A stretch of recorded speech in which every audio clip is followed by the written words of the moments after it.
Donc, tout à l'heure, dans l'évocation de l'historique de toute cette affaire de la dysfonction érectile, on a oublié de vous citer Jacques Buvat, donc, qui a été l'un des pionniers dans les études justement de la relation entre la testostérone et l'érection.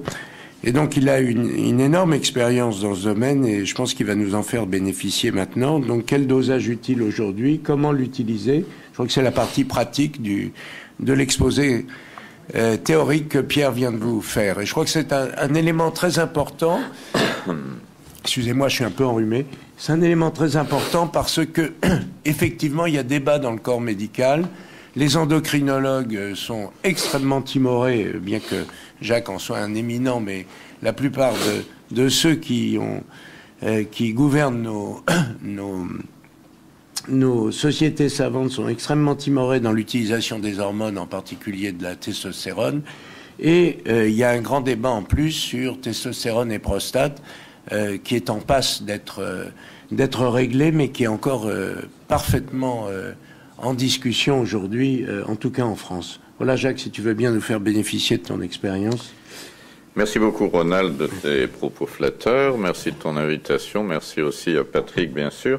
Et c'est toujours un grand plaisir que d'être avec vous ici chaque année, finalement, depuis quelques années, hein, pour cette réunion.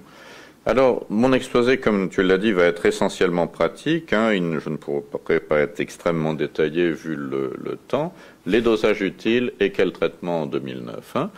Alors, je me suis appuyé pour présenter ces données sur l'ensemble des recommandations qui existent actuellement, qui ont été formulées récemment à propos du diagnostic et du traitement du déficit en testostérone. Vous voyez la consultation internationale de médecine sexuelle en 2004, les guidelines de la société américaine, société d'endocrinologie américaine, les guidelines du Standard Committee de l'ISSM dont je suis co-chairman, et surtout ces tout derniers guidelines qui sont en accord avec les autres et qui permettent de les faire évoluer encore un peu, qui viennent d'être publiés dans plusieurs revues en janvier 2009, donc vous voyez très récemment, par un ensemble, vous voyez, un consensus de sociétés internationales s'intéressant à l'andrologie. Donc on est vraiment, je ne vais pas vous présenter les recommandations de Jacques Buvat, mais vraiment les choses les plus consensuelles possibles.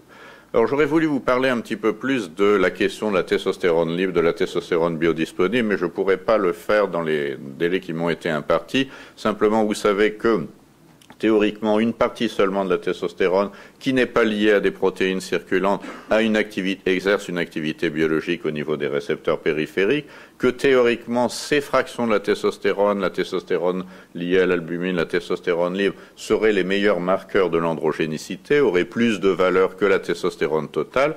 Mais ce qu'on peut dire, c'est qu'au cours des dernières années, il n'a jamais été prouvé que doser ces marqueurs sur un aspect pratique permettait de mieux cibler les patients qui seront capables de répondre à un traitement par la testostérone. Il n'a jamais été prouvé un intérêt pratique, hein, ce qui fait qu'aujourd'hui, l'ensemble des consensus, et compte tenu de la difficulté à les doser, compte tenu de la difficulté à interpréter les dosages, l'ensemble des consensus est revenu à la testostérone totale. En effet, ce qu'on recommande lorsqu'on suspecte un déficit en testostérone, et ce qu'on recommande, tous les consensus le recommandent systématiquement chez les hommes qui consultent pour dysfonction érectile ou désir sexuel hypoactif, c'est-à-dire le manque d'intérêt sexuel, c'est en première intention le dosage de la testostérone totale. Mais ce qu'on recommande, c'est de le doser dans un laboratoire fiable, et malheureusement, ça n'est pas le cas de tous les laboratoires. Presque tous les laboratoires maintenant dosent la testostérone, mais tous n'ont pas un débit suffisant et une expérience suffisante pour vous rendre des dosages fiables. Et si on recommande de faire plutôt le prélèvement le matin, entre 7h et 11h du matin, car la testostérone suit un rythme nictéméral avec un taux maximum dans la matinée. En fait, on s'est aperçu que quand même ce rythme nictéméral est très atténué avec le vieillissement et que après l'âge de 45 ans, ça n'est pas un crime de doser la testostérone à n'importe quel moment de la journée, qui serait quand même préférable de la contrôler une deuxième fois si elle est basse avec un dosage dans la matinée. Juste un petit point, ça n'est pas la question du jour, mais ça a son importance. S'il y a une diminution du désir sexuel importante, disons, chez votre sujet qui consulte pour trouble de l'érection, on recommande en première intention d'associer un dosage de prolactine pour diagnostiquer les relativement rares hyperprolactinémies, ça n'est pas plus de 1 à 2%, mais qui peuvent être en rapport avec une tumeur hypophysaire. Alors, comment interpréter ce résultat de dosage de testostérone total que vous avez demandé comme première investigation?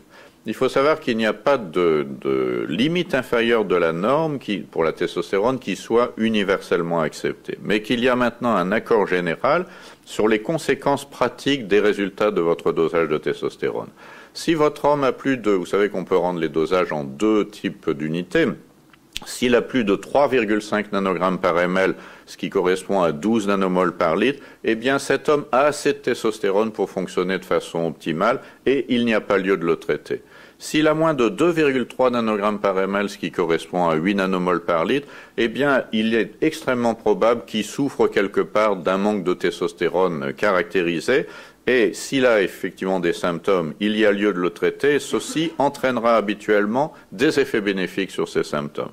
Mais la question qui se pose, c'est entre ces 2 limites. Dans cette zone grise, entre 2,3 et 3,5 nanogrammes par ml, eh bien, il y a des hommes qui, dès 2,3 nanogrammes par ml, ont leur plein de testostérone, mais il y en a pour lesquels il faudra monter plus haut, jusque 3,5. Il y a une grande variabilité individuelle de la sensibilité à la testostérone. On peut en discuter des raisons dans la discussion. Mais donc, le consensus actuel est que certains hommes qui sont dans cette zone bénéficieront d'un traitement par la testostérone et tout le monde est d'accord aujourd'hui sur le fait qu'un test thérapeutique est justifié chez ces sujets et on ne poursuivra la testostérone que s'il y a une amélioration symptomatique. Mais est-ce qu'on peut se contenter d'un seul dosage de testostérone s'il est anormal? Maintenant, là aussi, il y a un consensus pour dire non, il y a une grande variabilité individuelle des taux, et vous voyez dans cette compilation de 3 études, dont une étude personnelle, que si, chez des sujets qui ont un premier dosage bas, on redose la testostérone une seconde fois à quelques jours ou semaines de distance, eh bien, dans 30% des cas, le deuxième dosage va être normal. Et comme un dosage de la testostérone est généralement, un traitement par la testostérone est généralement un traitement prolongé, sinon à vie, eh bien, il ne faut pas s'engager dans un tel traitement sans avoir la certitude. Faire de la température, avoir mal dormi la nuit précédente, être stressé psychologiquement, avoir une maladie intercurrente peut suffire à diminuer transitoirement la testostérone. Alors maintenant que vous avez votre premier dosage, qu'est-ce qu'il faut faire dans les cas où la testostérone est abaissée ou bien où elle est dans la zone limite, moins de 3,5 nanogrammes par ml? On vient de le voir, il faut répéter le dosage de la testostérone, sauf dans des cas où cliniquement le dosage est très bas et cliniquement c'est absolument évident qu'il y a un hypogonadisme, par exemple des tout petits testicules mous.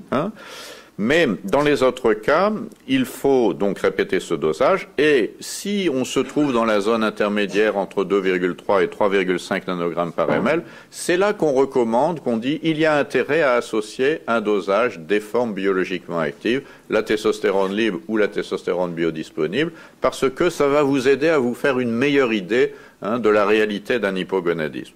Et on a proposé dans les dernières recommandations un seuil de testostérone libre en dessous duquel on peut considérer qu'il y a un hypogonadisme significatif, même si la testostérone totale n'est que limite, qui est 65 picogrammes par ml ou 225 picomoles par litre. Et puis, il faut à ce moment-là ajouter le dosage de l'ALH, parce que l'ALH va vous permettre de trancher entre hypogonadisme d'origine basse, testiculaire, faillite testiculaire, et dans ce cas-là, le taux de l'ALH est élevé du fait de la mise en jeu des rétrocontrôles hormonaux. Et le grand avantage, c'est qu'il n'y a rien à faire de plus, vous pouvez traiter le sujet. Bien sûr, il faut lui faire un PSA, mais il n'y a pas d'autre exploration à faire. Si par contre, le taux de LH est abaissé, ou même simplement normal bas, alors qu'il devrait être élevé du fait des rétrocontrôles hormonaux, c'est que ça ne marche pas dans la tête, il y a quelque chose qui ne va pas au niveau hypothalamo-hypophysaire, ça n'est pas toujours organique, ça peut être aussi lié au vieillissement, mais ça peut être organique, ça peut être une tumeur hypophysaire, comme vous le montrent les clichés qui viennent d'un de mes patients venus consulter pour dysfonction érectile, ce qui a permis de découvrir un volumineux adénome hypophysaire. Et donc, dans ces cas-là, on associe un dosage de prolactine, parce que l'hyperprolactinémie est une affection qui peut se révéler, qu'on peut découvrir à l'occasion d'un hypogonadisme. un taux de fer sérique et une ferritine, parce que l'hémochromatose, beaucoup moins aujourd'hui, mais avant se révélait assez souvent par un hypogonadisme également. Aujourd'hui, il y a des campagnes de dépistage. Et enfin, comme je vous le disais, un examen en IRM, hypothalamo-hypophysaire. Alors, puisque je vous ai dit que dans certains cas, on pouvait être amené à doser la testostérone libre ou biodisponible pour affiner le diagnostic, quelle méthode faut-il choisir pour doser la testostérone libre? Eh bien, la méthode référence, la méthode des laboratoires d'hormonologie hospitalo-universitaire très évoluée, c'est la dialyse à l'équilibre. Mais elle est complexe, elle est longue à faire, on ne la trouve que dans quelques rares services. Et si vous faites un dosage de si vous demandez un dosage de testostérone libre, les laboratoires en général vont vous utiliser une méthode immunologique qui est basée sur le déplacement d'un analogue. Ils vont vous répondre la testostérone libre est à temps. Et en fait, cette méthode est imprécise, elle n'est pas fiable. Tous les endocrinologues vous diront il ne faut pas utiliser cette méthode. On peut aussi vous proposer l'index de testostérone libre. Il n'est pas non plus très fiable, il est mal corrélé à la dialyse en équilibre. Et la recommandation actuelle est plutôt d'utiliser la testostérone libre calculée, qu'on calcule à partir du taux de la testostérone totale, celui que vous avez déjà dosé, et d'un taux de sex hormone, la protéine porteuse, la sex hormone binding globulin ou la sex binding protein, c'est le même deux noms pour la même. Et à ce moment-là, soit vous avez des petites réglettes qui sont remises par les laboratoires Bayer-Schering, qui espèrent bien sûr qu'à partir de là, vous allez pouvoir prescrire des androgènes, soit vous allez sur le site internet de l'ISAM, dont je vous ai mis les références ici, vous avez un calculateur, vous rentrez vos deux valeurs et vous avez le taux de testostérone libre calculé. Et ce taux est très bien corrélé avec la dialyse en équilibre. On peut aussi utiliser la testostérone biodisponible, qui est assez à la mode en France. Mais il y a un dosage direct qui est le meilleur. Ce dosage est relativement fiable, mais seulement relativement. Si vous faites des dosages dans différents laboratoires, vous allez voir chez le même patient pour des résultats vraiment très différents. Donc, il faut au moins utiliser toujours le même laboratoire, mais les laboratoires de ville envoient ça à différents laboratoires centraux, et donc ça pose des problèmes. Et au niveau international, actuellement, le consensus est plutôt en faveur de la testostérone libre et, comme je vous ai dit, de la testostérone libre calculée. Mais de toute façon, ça ne concerne qu'un minimum de patients. Alors, je résume. Je suis désolé d'avoir laissé cette diapositive en anglais. Je n'ai pas eu le temps de la changer. Vous avez une dysfonction érectile. Vous mesurez la testostérone totale et s'il y a un désir sexuel hypoactif, vous ajoutez la prolactine.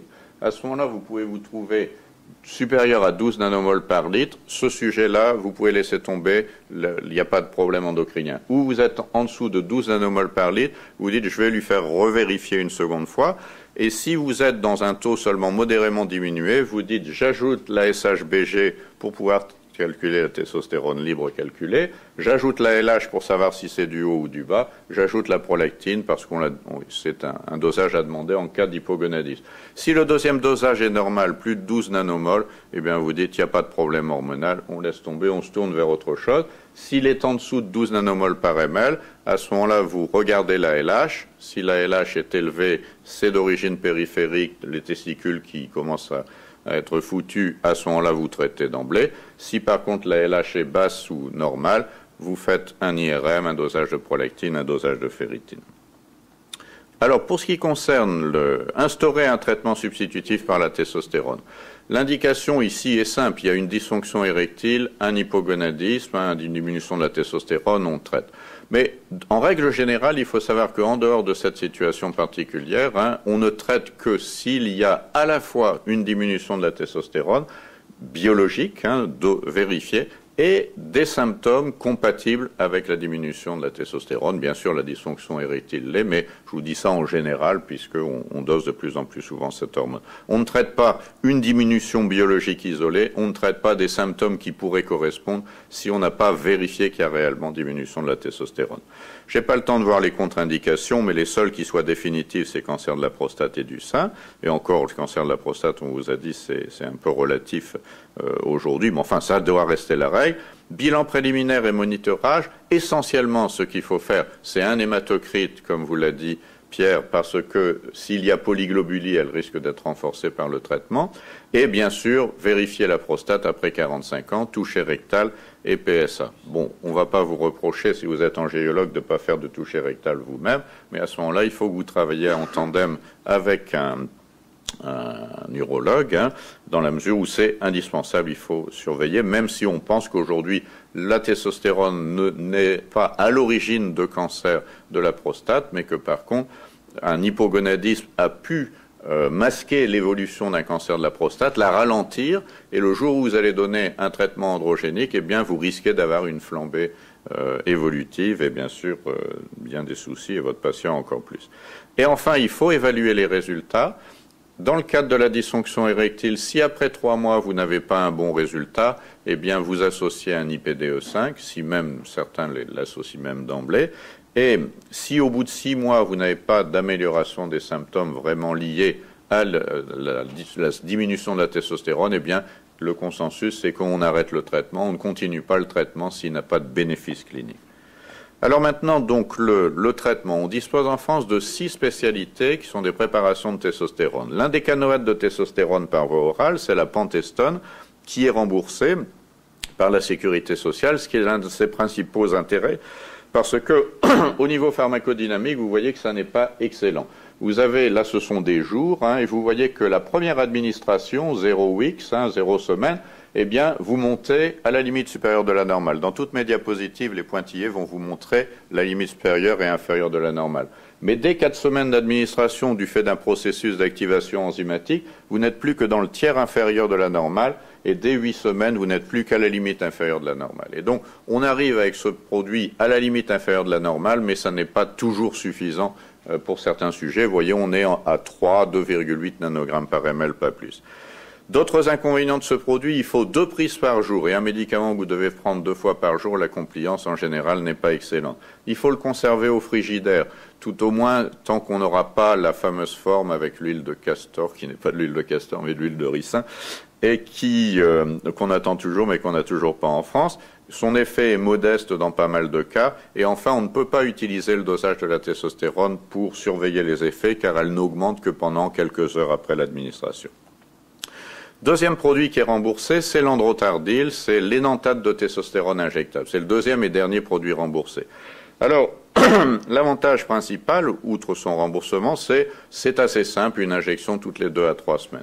Mais l'inconvénient, c'est que la pharmacocinétique n'est vraiment pas bonne et que ça a des conséquences cliniques. Vous voyez sur la droite les résultats d'injection, soit faites à 1 semaine en haut, 2 semaines en dessous, 3 semaines, comme on le recommande en principe, 3 semaines, la 3e colonne, hein, la 3e ligne. Eh bien, vous voyez qu'on a, après chaque injection, un pic de testostérone qui dépasse en général largement les valeurs de la normale. Donc, on a un surdosage en début de traitement, puis ça descend rapidement, et à la 3e semaine, généralement, on est retombé en dessous des limites de la normale. Et donc, chez beaucoup d'hommes, il y a un effet qu'on appelle le roller coaster, les montagnes russes.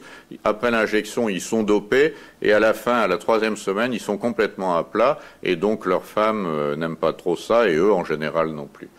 Et si vous regardez plus en détail, sur la gauche, ce sont les effets d'une injection quand vous le faites tous les 15 jours, parce que beaucoup d'hommes de ce fait-là demandent « faites-moi des injections plus souvent ». Mais à ce moment-là, il faut diminuer la dose, il ne faut pas faire l'ampoule. On n'a plus qu'une seule forme à 250 mg, il ne faut pas faire 250 mg toutes les 2 semaines, parce que là, les gens sont certainement surdosés.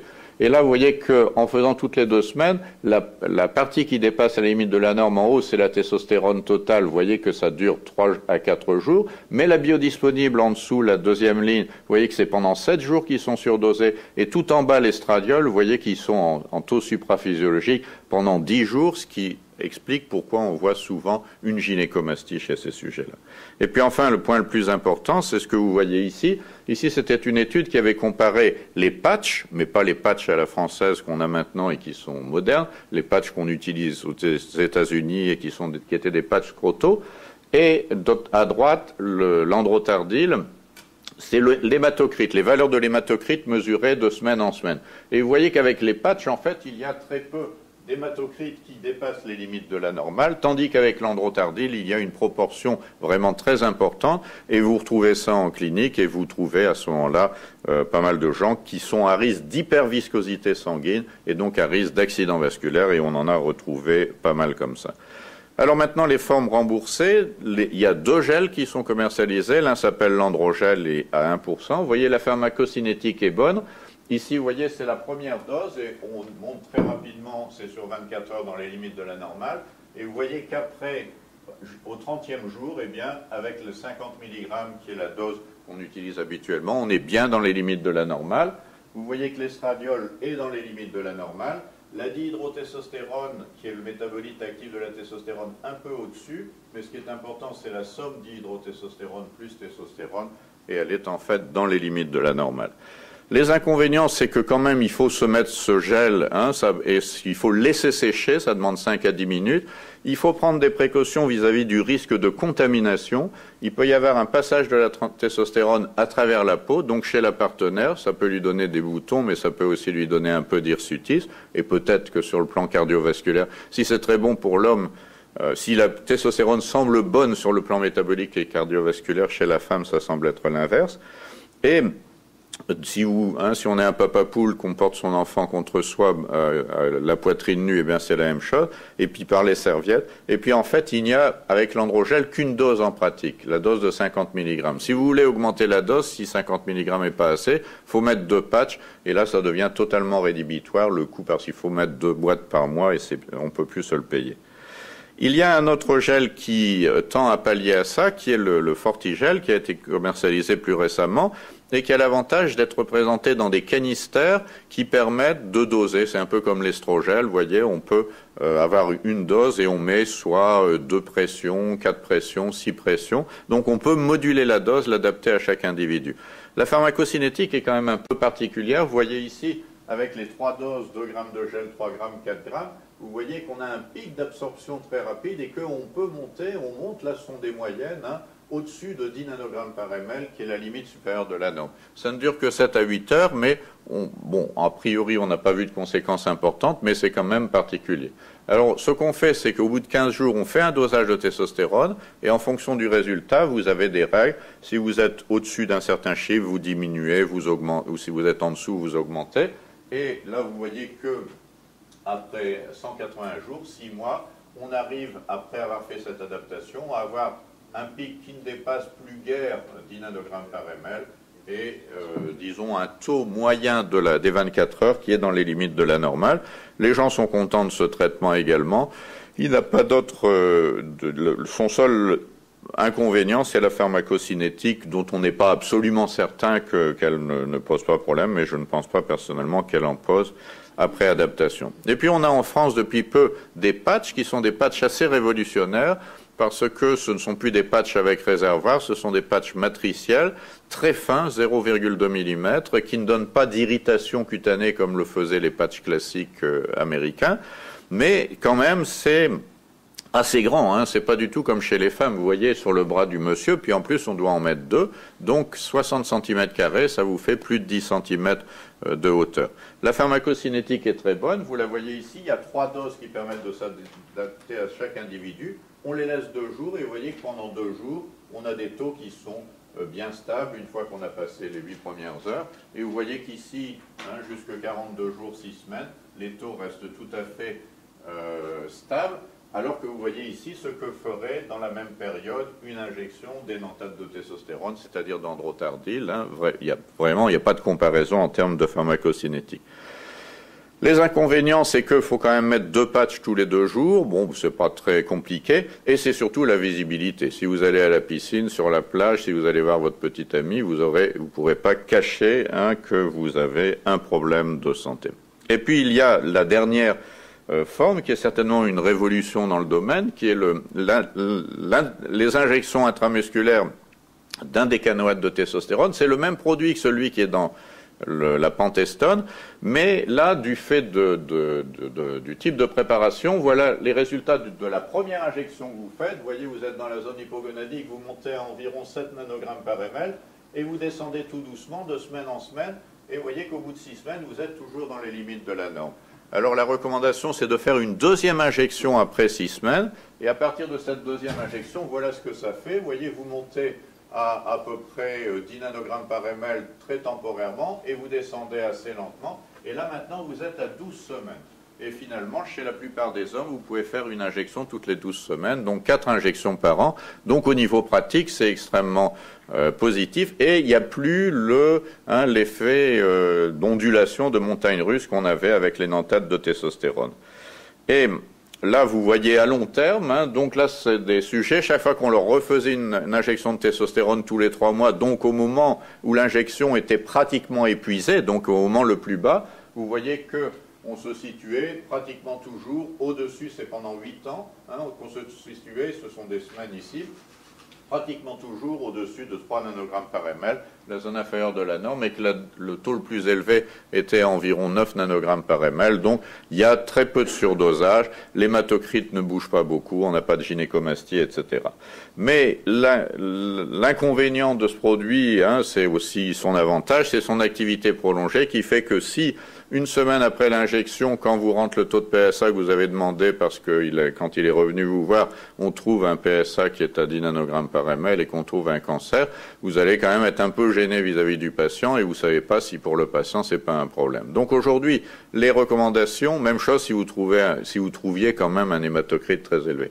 Les recommandations disent qu'on ne devrait pas utiliser cette forme en première intention chez l'homme de plus de 50 ans, ce qui ne veut pas dire qu'on ne doit pas l'utiliser du tout, mais qu'il faut mieux commencer par un produit d'activité courte. Et donc, pour conclure, quelle préparation préférer en 2009? Donc, les 6 préparations qui sont disponibles en France sont toutes relativement efficaces et sans danger, à condition d'une surveillance simple mais soigneuse, bien évidemment. Toucher rectal, PSA et l'hématocrite. Mais l'indécanoate de testostérone oral ne permet pas toujours d'obtenir un effet suffisant. Il n'est quand même pas très puissant. Il ne s'adapte qu'aux hypogonadismes modérés. Les nantates de testostérone, l'androtardil, c'est celui qui donne le plus d'effets indésirables, particulièrement gynécomastie et risque de polyglobulie. Et donc ça, c'est quand même un risque qui peut être sérieux. Les autres, les gels, le patch, l'indécanoate de testostérone injectable, ils satisfont la plupart des patients en termes d'efficacité et de tolérance. Et on doit dire que chez des gens qui viennent des injections d'androtardil, qui reste un bon produit de fond, mais qui n'est quand même pas très formidable pour la qualité de vie, eh bien, ils font la différence.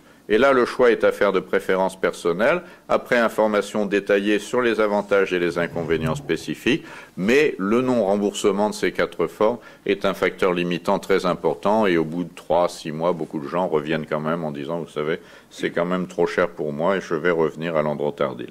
Et enfin, je vous l'ai dit, après 50 ans, il est recommandé de ne pas commencer par le Nebido, mais par une forme à activité courte. Voilà, je vous remercie de votre attention et désolé d'avoir galopé. Merci.